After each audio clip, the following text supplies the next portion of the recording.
శ్రీ వినాయక అష్టోత్తర శతనామావళి ప్రారంభం. ఓం గజాననాయ నమః.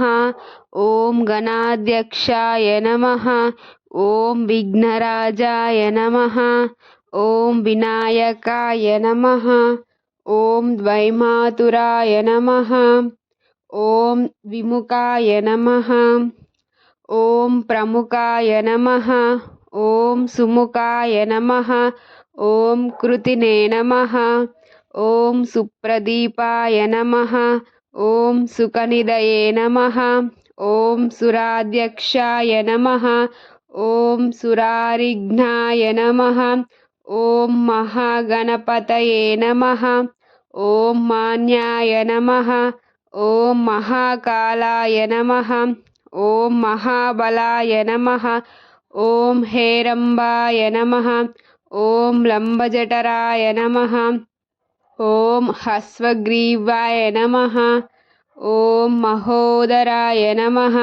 ఓం మదోత్కటాయ నమః. ఓం మహావీరాయ నమః. ఓం మంత్రినే నమః. ఓం మంగళసుస్వరాయ నమః. ఓం ప్రమదాయ నమః.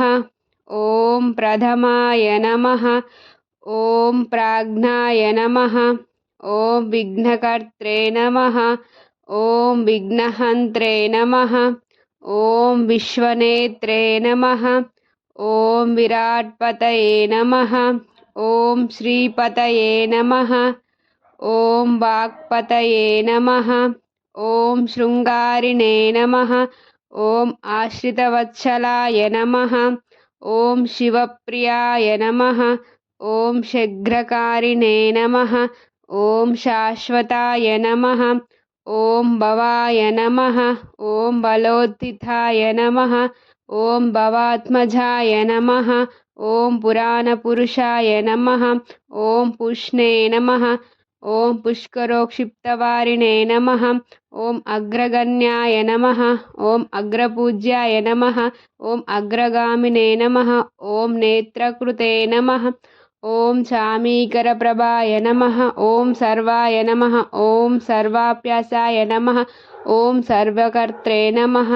ఓం సర్వనేత్రే నమః. ఓం సర్వసిద్ధిప్రదాయ నమః. ఓం సర్వసిద్ధయే నమః. ఓం పంచహస్తాయ నమః. ఓం పార్వతీనందనాయ నమః. ఓం ప్రభవే నమః. ఓం కుమారగురవే నమః. ఓం అక్షరోభ్యాయ నమః. ఓం కుంజరాసురభంజరాయ నమః. ఓం ప్రమోదాయ నమః. ఓం మోదకప్రియాయ నమః. ఓం కాంతిమతే నమః. ఓం ధృతిమతే నమః. ఓం కామినే నమః. ఓం కవిత్తవనప్రియాయ నమః. ఓం బ్రహ్మచారిణే నమః. ఓం బ్రహ్మరూపిణే నమః.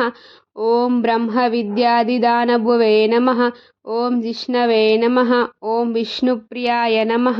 ఓం భక్తజీవితాయ నమః. ఓం జితమన్మదాయ నమః. ఓం ఐశ్వర్యకారకాయ నమః. ఓం జ్యాయసే నమః. ఓం యక్షకిన్నరసేవితాయ నమః.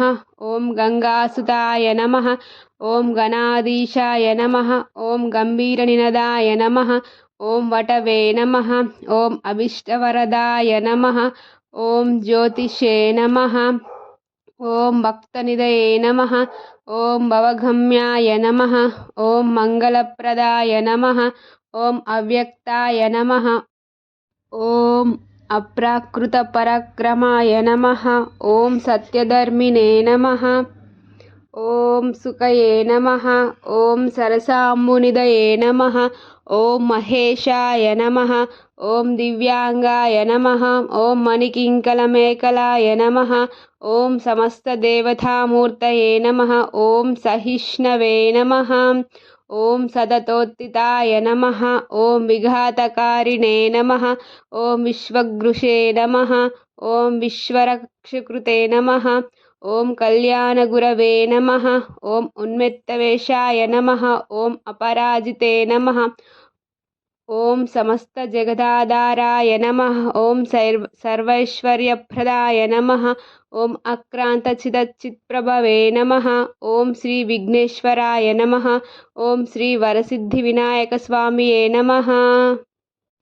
इति श्री विनायक अष्टोत्तर शतनामावली समाप्तम्।